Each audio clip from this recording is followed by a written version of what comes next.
Well, you know what else matters? You know what else has a Sleep. list? You know what else has a list? Leo Major. Okay, Leo Major has a list. Yeah. I'll make this one short and sweet. He's on the list of bad mamma jammas. Yeah, this dude, I wasn't going to talk about him, and then I found out a few more interesting facts, and I was like, I'm going to take a break from talking about Hitler's illustrious wonder weapons and all that nonsense. But this dude, Unlikely. when you guys think of big, bad, burly, special force, recon sniper, my mind goes to like Delta Force in yeah. Venezuela. Hold on, let me tell you Oof. who I think of. I forgot his name. Sergeant Slaughter. Venture Bros. Venture capitalist. No, it's a show. It's an old cartoon. It's I've only seen clips of. On Adult Swim? I don't know. I've only seen clips. Yeah. Okay. It's weird. I never watched it, but I know what it is. It's weird. They're clones. So Oh. when you think of You're not these supposed to know special that, but force they're guys, clones. basically, kind of. But when I think of special force guys, I think of, SEAL Team 6, Delta, all these You're guys. saying you're thinking of like their not mentor, their caretaker guy. This guy was not the guy that I thought would be a special forces guy because he Why was did you from bring up Venture Brothers? Canada. Why did you bring up Venture Brothers?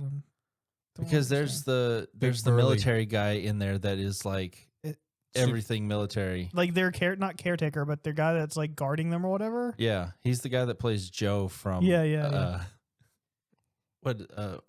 Family Guy. Family Guy. Yeah, I've Oh, Peter. Peter. that was good.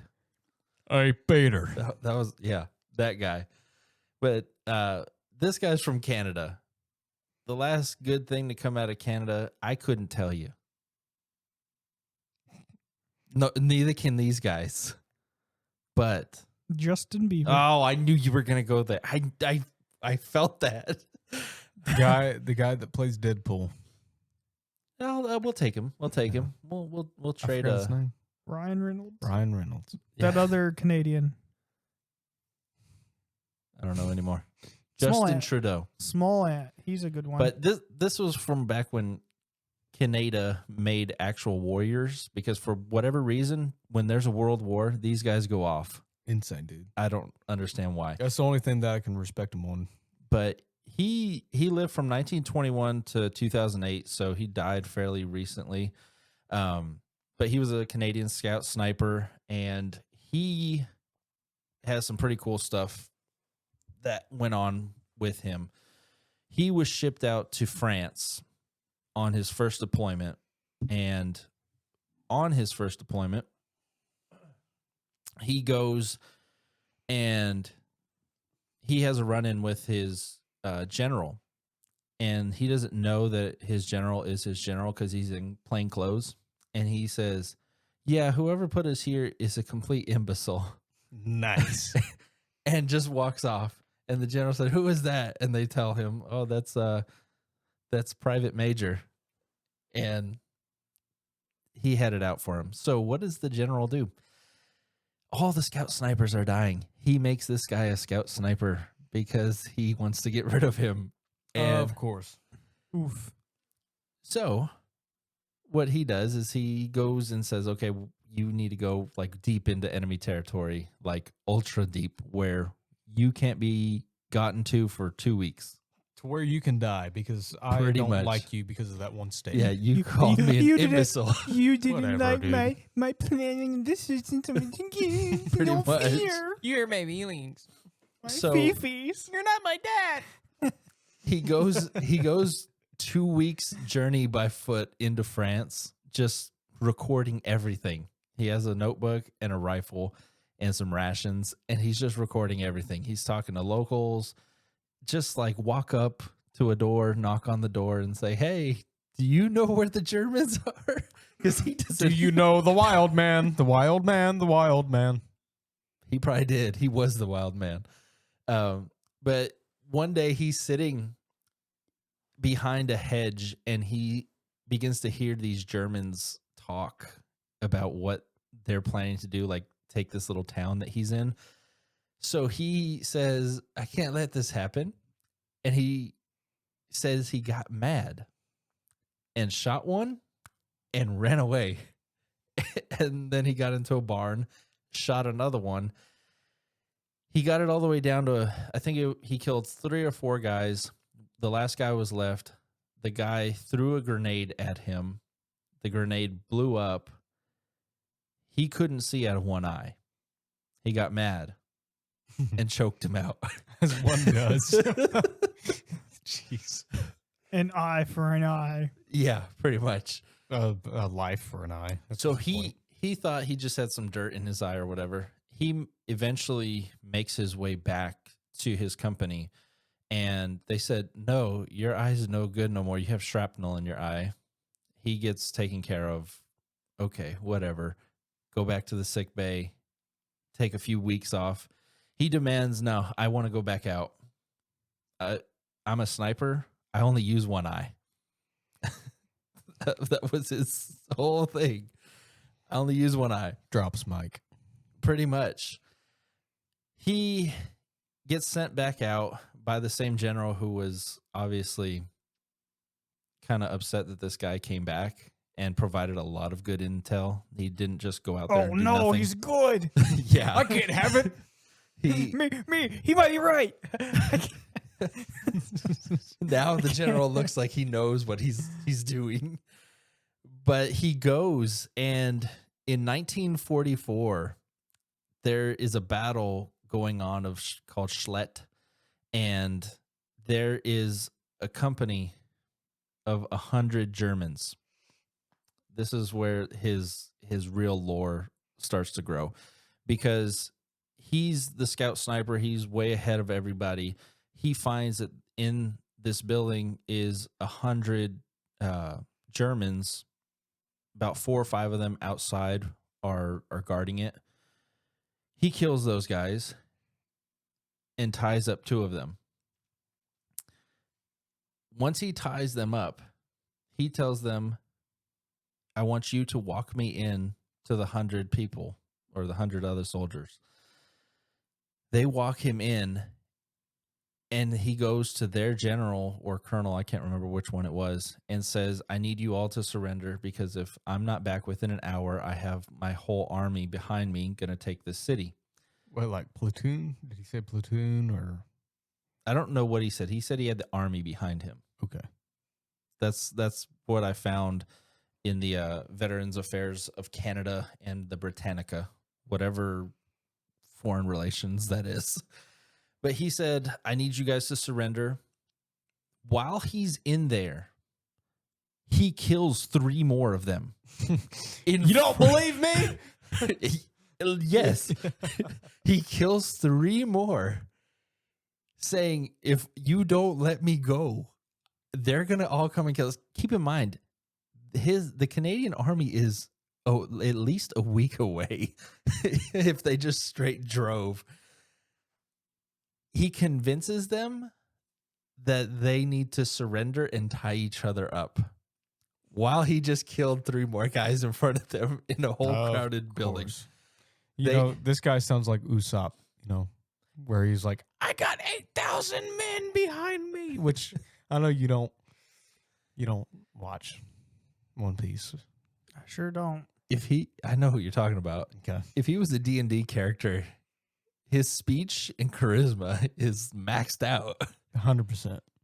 He begins to walk them back to where his general is. He walks through 2 battles and tells them all to keep marching, and he doesn't shoot any shots. He walks them back. He gets back to his general. He calls out and says, hey, I need somebody to take all these guys off of my hands. Keep in mind, by the time they get back, there's 93 because he killed 3 and he killed a couple more outside. The general says, you're doing such a good job. I'm going to give you a medal. Gold stars on your little gold stickers. What does he say? Ooh. He says, no, I'm not showing up to because he wanted to make it a big deal. Like, I'm giving you a big award. Yeah. He says, no, I'm not going to go. And his reason was, that man is incompetent. The general's The incompetent. general is incompetent. So he didn't want to accept an award from an incompetent man. Yes. If he says I'm good, that can't be true. He doesn't know what he's talking about. That looks bad on me, actually. Yeah. I don't want it.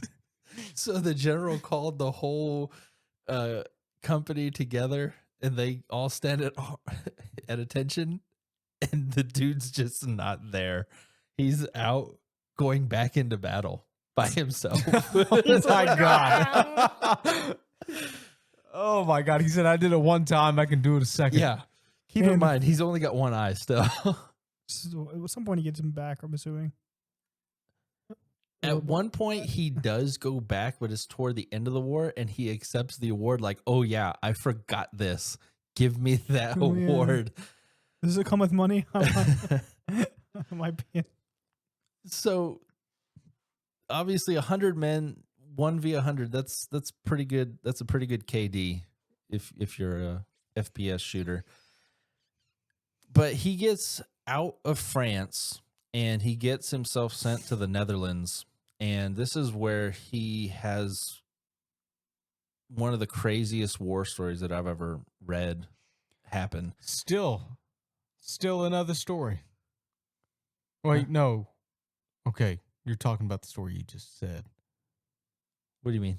No, he's saying there's more. There's more. Okay, yeah, that's what I was saying, but you look at me like, you just looked at me blank. I was like, did I say something wrong here? No, there's more. He did. Okay. He thought that was wild. That's tame. Yeah, 100 men. Nah, it's easy. So he goes to the Netherlands. He's shipped out there because they need somebody to help take a city. And this guy's taking 100 guys, so I might as well just take this city. He goes out with one of his best friends, a Corporal Wilfred, or Willie, as everybody knew him. Wilfred. And Wilfred! They set out to scout out the city of Zwolle in the Netherlands and figure out how they can take it, what's the easiest road in, what's the difficulties, the pros and cons. While they're watching it, he is observing the enemy going in and out. He gets tired. His buddy says, hey, why don't you take a break? I'll watch for the next little bit. You get some rest.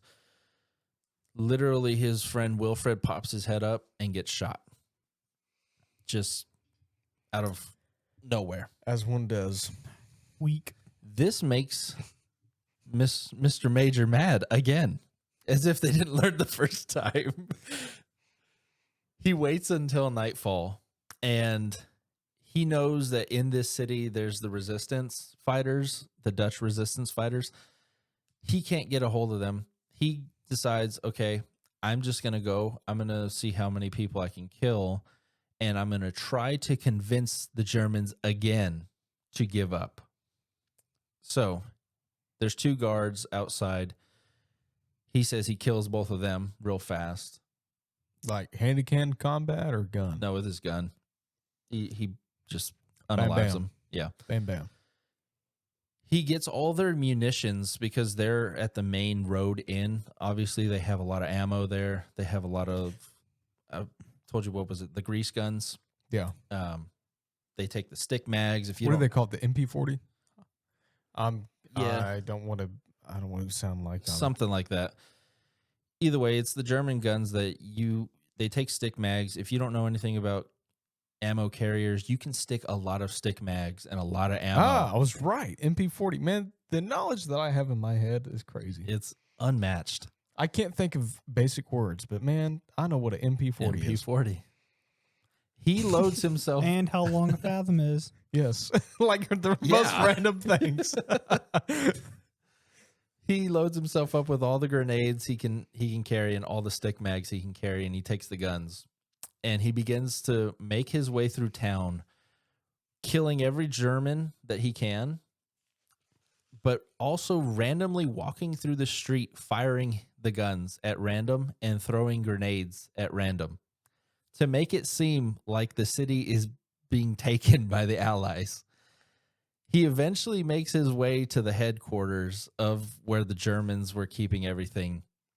He goes inside after killing the guards that are outside and says, There's nobody here, but he knows everything. Like there's documents everywhere. He knows that this is the headquarters. He begins to set on fire the whole headquarters just at random. He gets in trouble for this later on. Why? Because the documents were burned? Because the documents. Yeah. But he sets it on fire. And by the time 6 a.m. rolls around the next morning, he had every German that was still alive surrendered in the whole city. And the Dutch resistance backed him up and said, yeah, we were watching this guy run around the city, randomly shooting and throwing grenades wherever he went. He was literally fragging out like it's Call of Duty, just running everywhere. He takes the city. The general shows back up. How big was the city? I actually don't know, but you can Was look it at like the size of where we're at, or is it like a real tight? Because European cities are completely different than American Yeah. cities. Let's Size find wise. out. Like square mile. Give it to us in square toasters. Square plasmoids. Square Mars. So, How many rolls of tinfoil? How many dog tails? It says it had a population of over 100,000. Wow. Oh my God. That's just what Google says in 1944. I was expecting like 10,000. You expect like a small little Yeah, like a village. couple thousand. Not It was a transportation hub. It was near the coast. So, yeah. like, Obviously, there's not that many people there. Obviously, that's not how many soldiers are there. But right. I mean, that's a large just so big city. Just to run around the and be square shooting miles. everything and throwing grenades. And, oh, you're a German. Come here. Oh my God. He is ego challenging the whole lobby. He's not taking anything. The general shows back up and gets mad at him because he didn't show up for the award in the first place and reprimands him because he didn't take any of the documents that were in the headquarters. And you know what he says? He says, "You are incompetent." Of course. If you wanted them, you should have been here to get them. He's like, look what I'm doing, and you're Yeah. back eating steak and lobster. Yeah, pretty much. Yeah. So the Canadian government ends up bringing him back because he's basically a war hero at that point. Or And or a criminal. or Depending criminal. on which side you're on. He got rid of the documents. Government. But he ended up going back to normal life, but he begged to go back into battle. Yeah, dude. There are Send some me guys. back, please. There are some guys that like live and breathe battle. Yeah. Like those are the kinds of guys that you want in your military. They more than likely make terrible husbands and fathers. Oh, yeah. Um, CTE, TBIs. yeah, you're not gonna have a fun life with them inside the Oh, home. they're good at But what they do. Yeah, they're good at what they do, man. They know how to kill some folks. So he ended up going back home, get in the medal at that point, and he was a plumber until he died Bet in 2008. a respectable job. Yeah, one of the good Canadians. I'll salute him. Jeez, man. But he was Crazy. a crazy dude. He's crazy. He has literally over 200 captured POWs to his name. and And they were all in like 3 different things at most. yeah, this was more or less lore or legend, but the Germans called him the Canadian Wolf or the Canadian Reaper because Yeah, one guy shows Obvious. up and he takes 100 of our guys. obvious reasons. Yeah. Did he ever marry? I did not look into that. I hope not. I was gonna say after that statement I just made, but Turns out he was the best if he husband was and father ever. I know. That'd be so funny. Let's find out. No, but imagine if he had kids and be like, "Yeah, my dad can beat up your dad." Back in my day. Like, Don't make dad mad. It's like you have no Please. idea. You have no idea what this guy could do. yeah. Imagine. It says he did. He married his childhood sweetheart, Chloe Moorman, or Mm. Moorman, and he married her in 1941 Well, at a Baptist church. I hope it was a good marriage. They got divorced in 1943. When he came back, she's incompetent. I'd rather marry the general than you. Oh my god! Wow. Every stereotypical 1950s couple Yeah. give you a good beating. Turns out she was beating him. You thought he was cool. What a woman! He did this to get away from her. Sound like your like your grandfather. What a man!